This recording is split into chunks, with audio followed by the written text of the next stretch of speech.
I am officially entering my third trimester, I think. There's a lot of different numbers out there as to what week you're actually entering your third trimester, whether it be 28 weeks, 29 weeks, I don't really know, but I'm 28 weeks and like 3 days today. So I'm gonna say I'm entering my third trimester. I really don't see another week doing much, you know? So today we are going to be doing a very out of breath second trimester recap. I get very out of breath these days, especially when I film. And yeah, it just gets very difficult. Anyway, bear with me. It's also landscaping day, so if you hear like some lawn mowers or leaf blowers, that's what's going on. So when does the second trimester even start? I really don't know that much about the trimesters. Is it week 13? Because I started writing down the second trimester notes at week 13. So I guess we're just picking up where we left off in the first trimester recap, which I will link down below if you want to check out how my first trimester was. I will absolutely say the second trimester is so far the best, obviously. And I think it will be the best, period, because I'm already getting more tired. Like the fatigue is already coming back a little bit.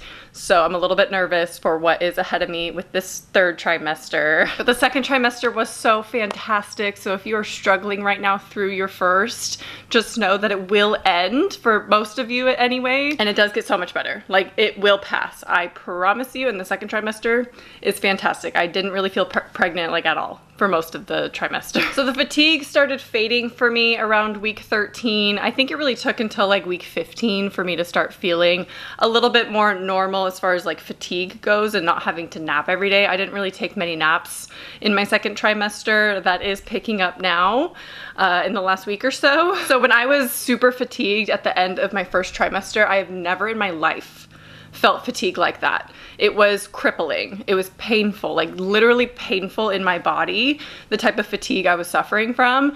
And I could only do like 4 minutes of walking at 2 miles an hour on the treadmill. 2 miles an hour, 4 minutes. That was my max when I was fatigued. And then going into the second trimester, that started to fade and I was able to do like a mile walk on the treadmill. I've still been very tired and not able to do my full walking routine because usually I do like 2 miles on the treadmill, which isn't a ton of walking anyway, but I love walking. That's my exercise of choice. And yeah, so I could do a little bit more on the treadmill in the beginning of my second trimester. Absolutely could not do anything, any walking in my first. So in the beginning of my second trimester, I started to gain a belly, but not from baby. Like it wasn't a growing belly, it was gas and bloating. It was so painful and the pressure that would be on my stomach was so uncomfortable for so long. And I think I even took a bump photo at like 14 weeks or something and I'm like, this is just gas. This is just bloating. There's no, it's not from baby. Like it's just gas. And then that made it so I was unable to wear my clothes. Like I wasn't even having a baby belly yet. I could still fit in my clothes, like my legs could fit in it, but my bloating was so bad. I looked as pregnant as I am today because of the bloating. So I didn't even get to wear my clothes for that long. I had to stop wearing jeans at like week 13, 14, and have not worn regular pants since, which hasn't been that bad to be honest. I'm not a jean, I love jeans, like the aesthetic of them, but I don't like wearing them. Like they're uncomfortable to me.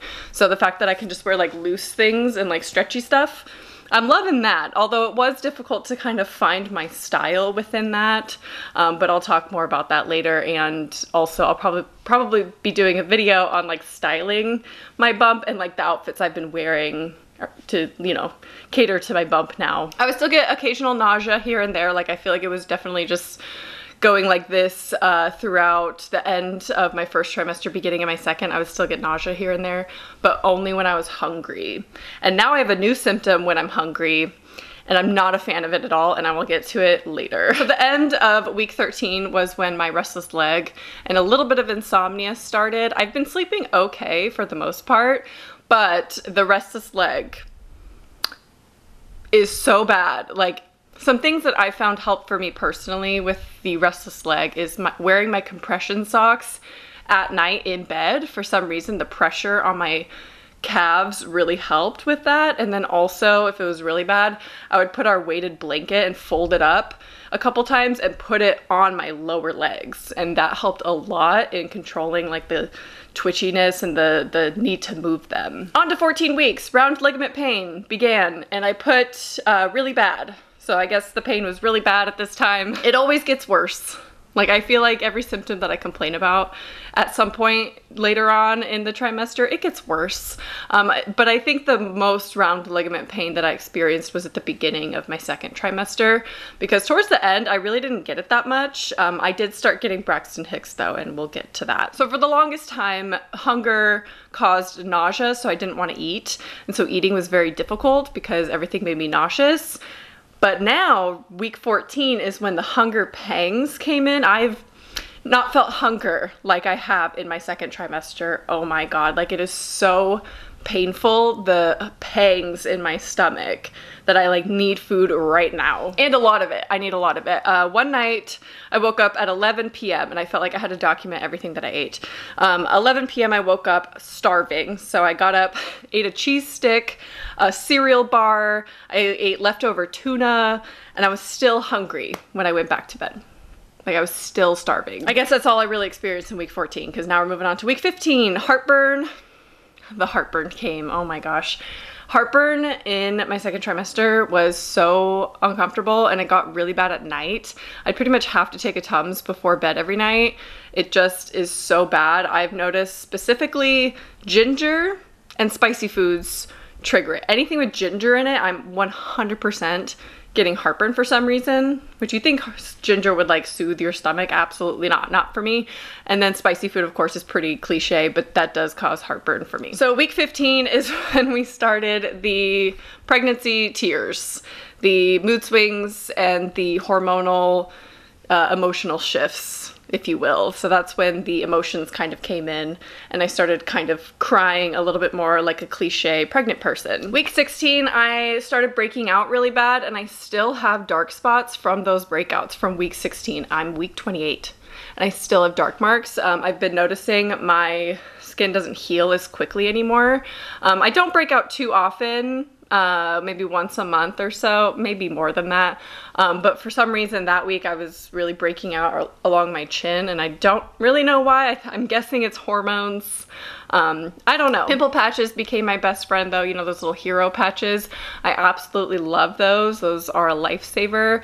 And then I also started using like the pokey ones for the under the skin. And then I also started using the dark spot ones to like help the scarring a little bit. So week 16 is when a lot of sensitivities came in for me. Sensitive to smells. I had always been sensitive to smells, even before pregnant actually. I'm very hypersensitive, like my senses are very, you know, light bothers me, smells, tastes, textures, things like that. I have a lot of issues with sensory issues, and that was just even more so. And it wasn't just like, oh, that smells really bad. I would be irate. I would be so mad, and that has continued. That has never stopped. I've been mad every single day my neighbor cooks. For some reason it comes through our laundry room, and it smells so bad. It goes through our fridge. I can smell it in our fridge, and it's not our fridge. Like, I've cleaned out our fridge every single time I smell it. It's not our fridge. It's just coming through the wall, through the fridge. I don't know why. And it makes me so angry. Like, bad smells, or when I'm sensory overloaded, anger. And I'm not an angry person. I don't really get irritated like that, where I get like annoyed and take it out on other people. But so then the sensitivity to caffeine kicked in. I got a lot more anxiety when I would drink caffeine, and obviously you're meant to limit your caffeine anyway. I only drink 1-2 cups of coffee per day anyway. But even the caffeine in like teas and things would bother me, and like I could really feel my sensitivity to caffeine getting more and more. So temperature. Temperature as a pregnant person is so tricky.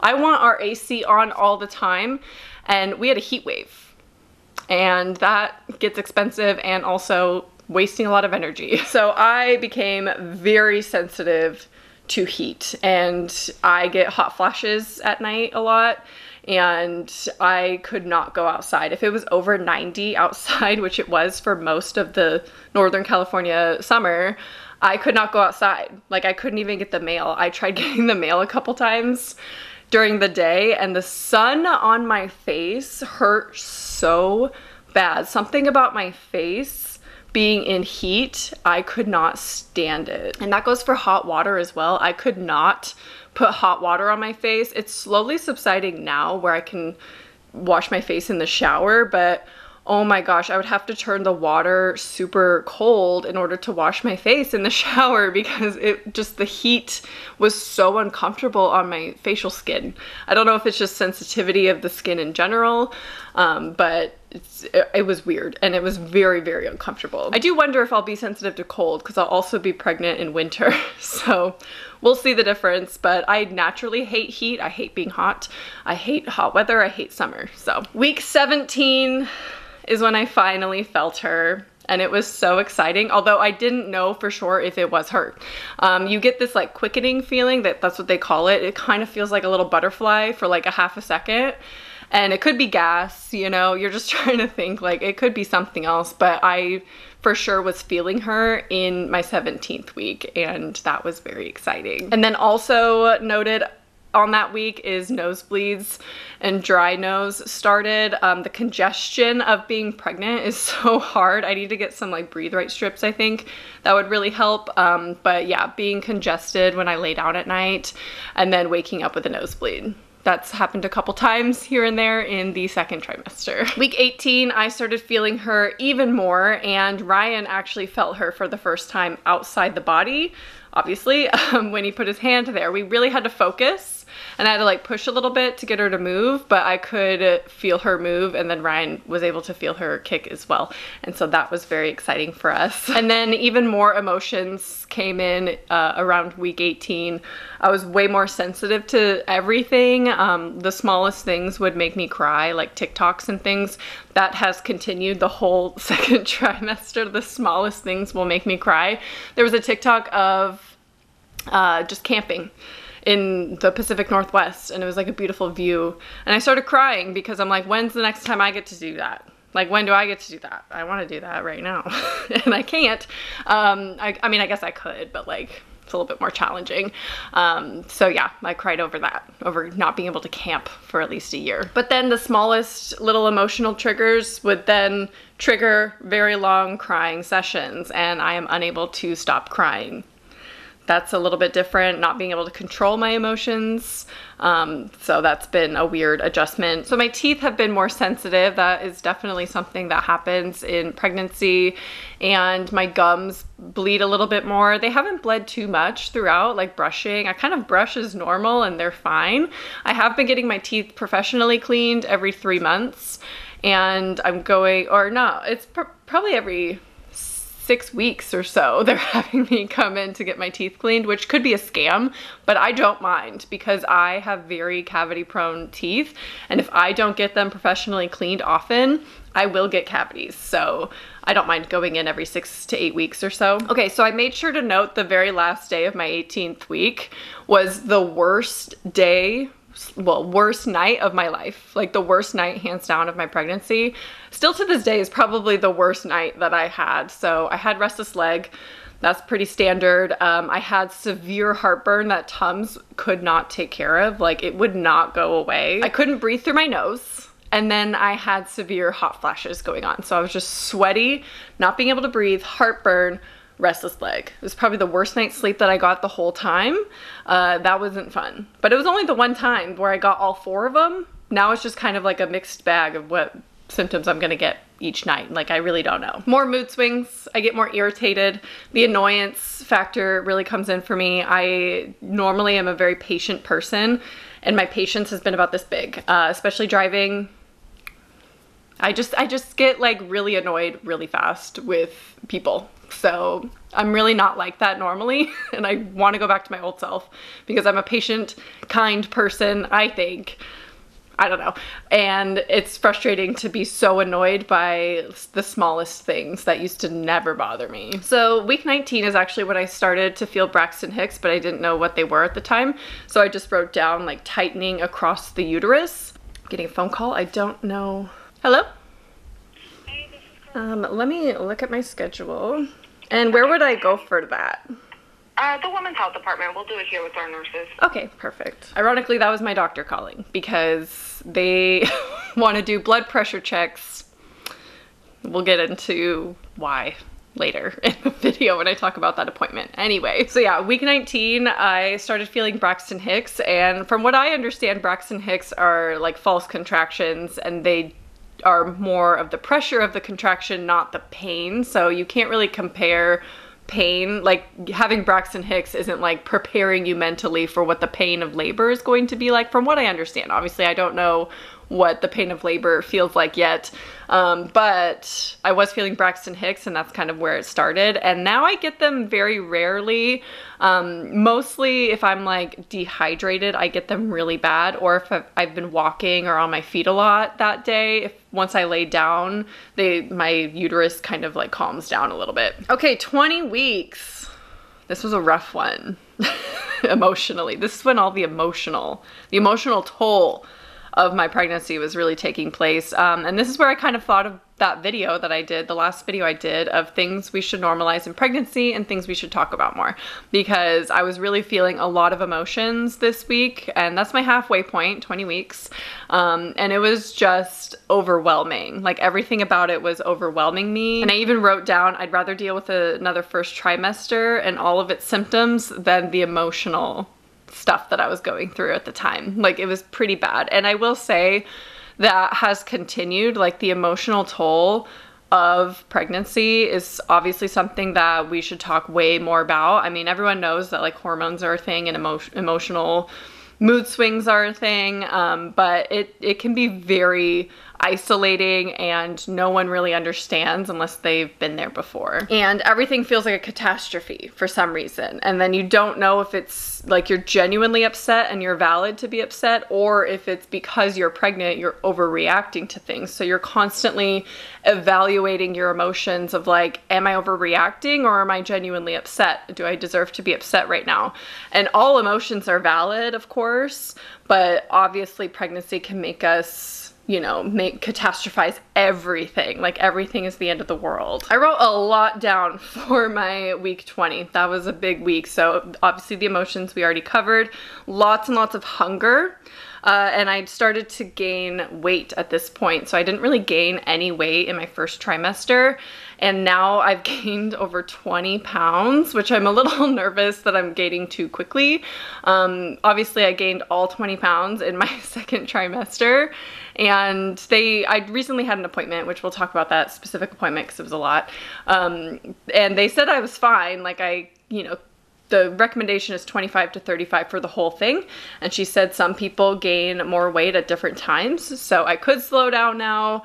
I don't really know. I'm just, letting my body do what it needs to do and gain what it needs to gain, as long as I know that I'm eating reasonably, trying to stay active as best as I can, then I'm doing a decent job. Pregnancy hair really kicked in at this point. It's just never looked better. I lose maybe one hair a shower. I'm not exaggerating. One hair. Like I'm not losing any hair at all. And I know it's all gonna fall out after I give birth. That's fine. But I'm enjoying it while I can, because I've never had thick hair in my life. I still have fine hair, but like I have way more of it.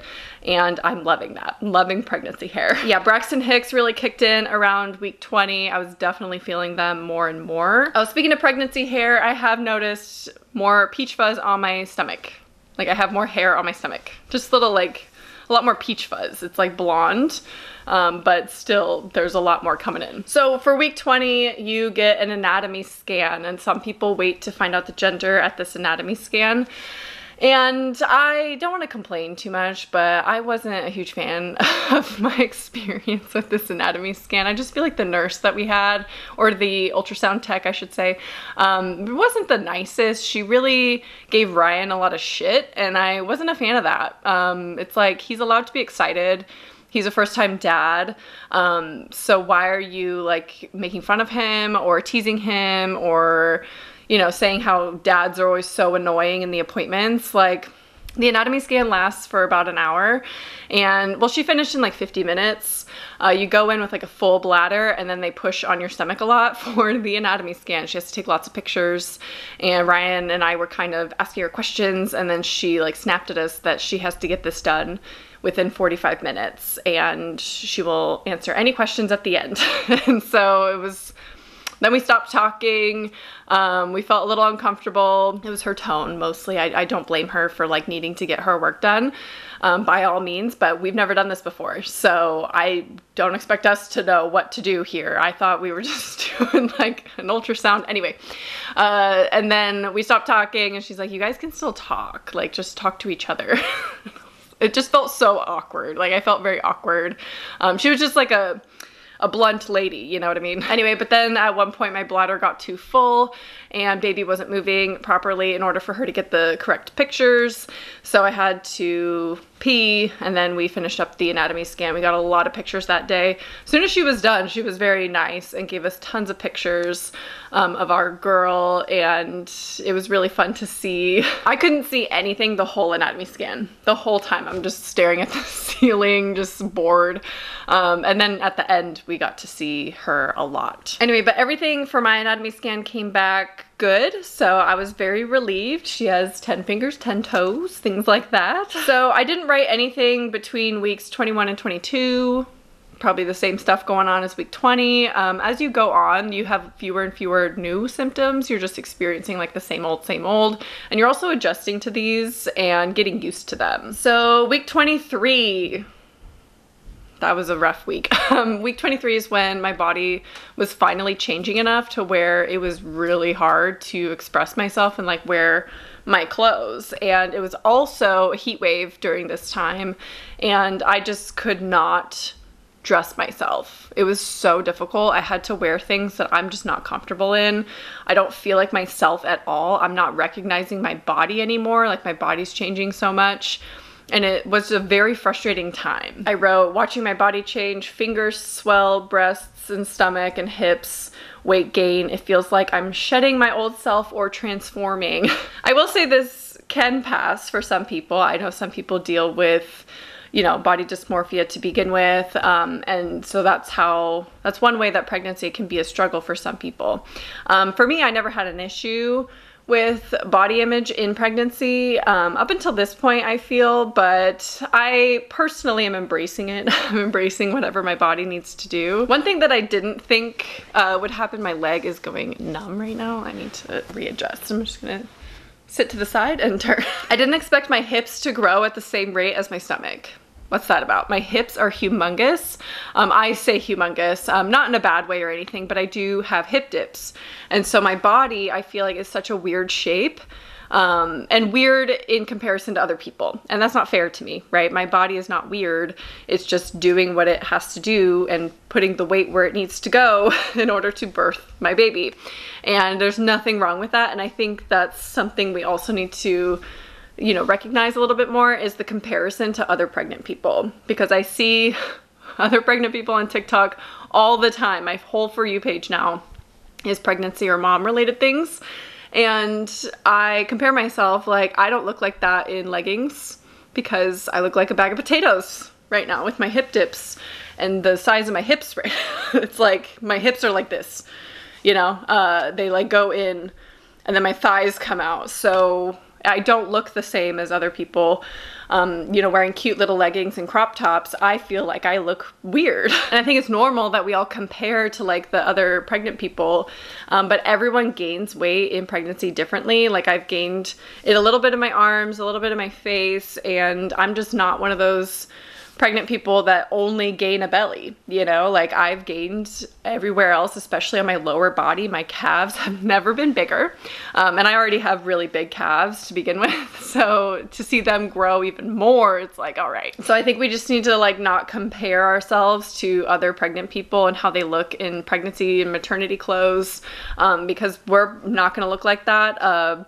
And that's totally fine. Your body is going to do what it needs to do, and that is normal. But it can be challenging, obviously. Body image and how your body changes and where you gain weight and things like that, it can really make you self-conscious. But at the same time, I like to see it as I am becoming like my ultimate self. Like I honestly, at this stage of pregnancy, I've never felt more like myself than ever, like even before pregnancy. I don't know what it is.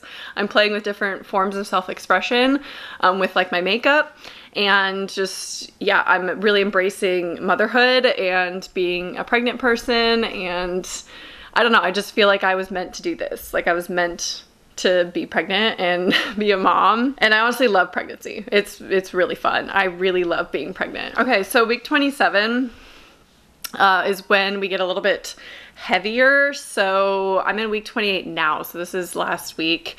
And I started having severe mood swings, not just being annoyed, but depression. Like the waves of sadness that would come over me. Well, still to this day, I'm still having issues with this. I remember the first one happened when we went to LA. So we went to LA last week, and the first one happened, the first wave of sadness happened at a dinner. We were just getting appetizers, and then we were gonna go to a karaoke bar.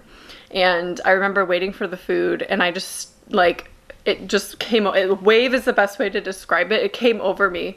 And it was so unbearable, and I was just staring into the candle flame and like zoning out entirely. I was like disassociating. It was so bizarre.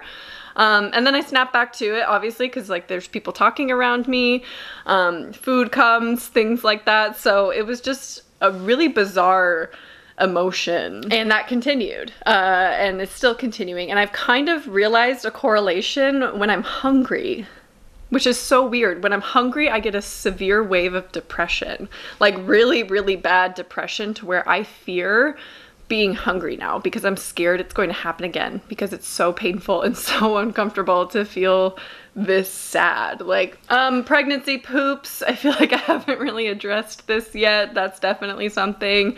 It's either all or nothing, you know? It's either multiple times a day and it's not good, or it's not at all. So when I traveled, constipated, like could not go. And then when you get back home, it's like never stops. So that's really fun. Hemorrhoids, I'm pretty sure I'm getting a little bit of that going on. It's not a good time, not a good time. And that's been consistent the whole time, I will say her movement, never been more strong in the whole thing. Oh my gosh, I feel her move all the time. And at first, when I was feeling her move in the beginning, it was honestly kind of annoying, which sounds mean, but it was like just weird sensations and constant that I can't control. And it's like nothing I've ever felt before. It's like the worst gas movements, not pain, but like gas, you know, like traveling or, you know, whatever. It feels like that, but it's just like constant. Like she moves so much. But now I'm really loving it. It is hard not to call out every single time she is moving, because I want to be like, oh my god, she just kicked me so hard. She's getting me in the ribs, she'll get me in the side. She's really moving all over the place. I can feel her do like full flips in there, and it gets kind of uncomfortable. Now I'm at the point where some of her movements, like her jabs, are painful. She's really getting in the organs or something, because there's some pain going on. And I can definitely feel her even while standing up. Before, it was only when I was lying down would I be able to feel her. And now I feel her all the time, even just standing up, cooking, doing anything. Heartburn, restless leg cramping. Still going strong. At 27 weeks and 5 days, it was the first time I recognized her having hiccups. So there was like this repetitive thump in my belly, and I realized that's probably her having hiccups for the first time. I don't know, she probably had hiccups way before that as well, but that was the first time that I personally recognized her having hiccups, which was kind of cute. So obviously getting closer, I'm only 12 weeks away from labor, and getting closer to that, I have been doing a lot more like reflection and introspection on how I feel about labor and mentally preparing for it, you know? And I've come to the conclusion that I fear postpartum more than I do labor. So labor and delivery is probably what, 1 to 2 days, ideally, total for the whole experience, ideally. And postpartum is weeks and weeks. It probably never ends, honestly. I've heard the word matrescence going around lately, and I feel like that is more intimidating and more scary to me, and like coming home with a baby, not knowing anything to do, and also worrying, because I've been having these surges of depression, worrying how postpartum is actually going to be. I'm more fearful of that than like the physical pain of labor at this stage. I'm sure that's going to change, and the fear of labor will actually kick in when I'm really close to it. But as of right now, I'm fearing postpartum more than labor. Oh, also, labor can only go like one of a couple ways, right? We either have a vaginal birth, a C-section, anything like that. It's like you kind of know what to expect going into a labor, you know, or a labor, going into labor. There's only so many ways that it can go. But when it comes to postpartum, that is like the biggest, scariest unknown to me. Like there is many ways that could go. So the last thing I want to talk about in this video is my week 28 checkup appointment. That whole day was a lot. It was a lot. That was day before yesterday, actually. And so with the 28 weeks, you're gonna do a glucose test for gestational diabetes. And they told me that I could multitask, right? I had a check-in appointment on Monday at 10:30. And they were like, you could go to the lab first, drink your little juice, and then come do your checkup, and then make it back to the lab within that hour, do the blood work. So I go at like 9:30 to the lab thinking it's gonna be kind of busy, and I drink the juice and everything. Honestly, it wasn't that bad, like drinking the juice. It's just weird that they make you do it like standing right there in front of the whole lab, just drinking me. Don't mind me. And she's like, you have to drink it in front of me so I can sign off on it. So I had to like chug it right there in front of her. And then I was still 30 minutes early to my doctor's appointment, so I go to the other building where, you know, the women's center, and check in for my appointment, and they take me back and they're like, I don't know if we can get the doctor in. I'm always like very stressed out when I go because I just feel like it's like such a rush every time. And so this time she brings me into the room and she's like, okay, so you're also able to get the Tdap and it's the antibody shot. My blood type is negative. If you have an Rh negative blood type, you usually have to get, it's the RhoGAM, I think is what it's called, a RhoGAM shot, because if your baby's blood is positive, your body then can create antibodies or like, you know, attack cells to attack the baby's blood. Anyway, so she told me I'm getting the shots today, and I was like, cool, I'll do those. Why not? And then she goes to take my blood pressure, and it's a little high, and it's been a little high for the past like 3 times. And of course, once, you know, she takes it, I tell her I have anxiety, a little bit of anxiety, you know, when I come in here, and usually when they redo it a few minutes later, it's normal. And she just brushes it off. She doesn't say anything. And so then she goes to get the doctor.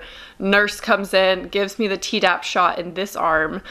Didn't hurt that bad, and then leaves and tells me I have to go back to the lab to make sure I get the antibody blood drawn. This is all very confusing. This is how chaotic it was that day. She's like, you have to go back to the lab when you do your glucose blood draw, make sure you have them do the antibody blood draw as well. Well, we put in the order, so just let them know. And then you're gonna come back here and get the injection. And I was like, okay. So the doctor comes in, right? I've seen like 5 different doctors this whole time. I have one specifically assigned to me, like an OB assigned to me, and I've met her once. But otherwise, I've only met with like all these various doctors, right? This one I really loved. She was so nice, but she was concerned about my blood pressure. And she brought up preeclampsia, and I was like, I've definitely heard of it. And again, I let her know, usually when they redo it a few minutes later, my blood pressure is normal. It's just I come in with anxiety. I take the stairs, or, you know, today I came in and she's like, you're gonna do these 2 shots today too, which my, you know, blood pressure probably spiked because I was like nervous about getting the shots. And no one's listening to me. No one's taking in anything that I'm saying about anxiety or anything. They're the professionals. Maybe that doesn't matter with blood pressure. I don't know. Anyway, so the phone call that I got in the middle of the video is they want to do a blood pressure check next week again. So every like 2 weeks, they want to do a blood pressure check to make sure I don't develop preeclampsia. I got to make sure I really breathe, like not feel anxious during this blood pressure check, because I don't want them to think that I have it or misdiagnose me or want to induce me early and it's just anxiety. You know what I mean? Like, I have a big fear of that, of getting preeclampsia and having to be induced and not making it full term. Like, that gives me so much anxiety. Anyway, see the doctor, do the checkup. My belly's measuring perfect. She's good. Heartbeat's good. I go back to the lab. Get to the lab and do the blood draw for the glucose. But I get there and I'm like, they ordered the antibody test, and he's like, I can only do what's in front of me. I can only do the blood work that they gave me. And I'm like, I know they just put it in though, and they need it today. And he didn't really want to deal with me. He didn't want to deal with getting the new updated little label. He just wanted he needed the label. And I'm like, they just ordered it. If you go on a computer, you could print it out. Like, I don't know. They told me to tell you, apparently I had to go talk to a receptionist first, and he was annoyed that I didn't do that. So anyway, they got the order, they got the antibody thing. It was fine. He drew all the blood, took like 5 vials. I go back to the women's center, go back to the other building and do the RhoGAM shot in this arm. Hurt so bad. Like that one, I don't know why, was so much more painful. Well, she told me why. I was like, ooh, that one's a little pinchy. She gave me the option to do it in my arm or my hip, and she's like, most women say that it hurts less in the hip. And I was like, give me the arm. I don't want to do it in my hip. That sounds horrible. So I took the more painful route, did the arm, and she said it's because the needles come preloaded with the RhoGAM shot and they're dull needles. And I'm like, great, that's nice. So I have a nice little bruise over here. And then both my arms were sore all day yesterday from my little shots, but I got it all done. We are all done. I got the Tdap, the RhoGAM. The Tdap, by the way, if you didn't know, is the like whooping cough update. I think it also has tetanus in there. I'm not sure. I think it's like a bunch of things. So the baby can get some antibodies as well. And they recommend that every adult that's going to come in contact with the baby get the Tdap shot, just so you're updated on the whooping cough. Anyway, so I'm done with all of that, done with the shots, did the glucose test. I came back, I passed. Very happy about that. I do not have gestational diabetes. And that and the anatomy scan were probably the 2 most extensive appointments. And granted, I could have gone in at any time to do the glucose test and not stress myself out with having to go back and forth between the buildings and the lab and the women's center and the doctor. I could have done it on different days, but I'm just happy I got it all done in like one day, and like I don't have to worry about any of those things again until my next pregnancy. Anyway, so that leaves us with today at 28 weeks and 3 days. So whether or not I'm still in my second or not, it's only gonna be a couple more days anyway. I'm more intimidated now of the 3rd trimester, to be honest, because I know a lot of symptoms can come back. I know the tiredness is coming back. And I'm just like wondering if I took advantage enough of my 2nd trimester. And I think I did. I went to LA, I went to Aftershock, you know, I did a couple days of a music festival. That was really fun. So hard to do 7 months pregnant, let me tell you. But I did it. I took advantage as much as I could. I tried to stay active. And so now I'm really in nesting mode. Oh my gosh, I've been making lists of everything that I need for baby, which before I used to be really intimidated about, and now I feel more confident going in and like knowing everything that I need and like what to pack in a hospital bag and a diaper bag and things like that. Let me know if you want any videos surrounding that. I do want to do like products that I really liked in my pregnancy. Like I recently got this belly band for support. And that's been helping a lot because I feel so much pressure in my lower abdomen. So having a belly band, if I'm gonna stand for a long time, is really nice. But yeah, let me know. I don't like the whole capitalism nature of pregnancy and how expensive everything is. Like, I could do a whole rant on that. But if you do, you know, there are products out there that help with pregnancy and in my opinion are necessary.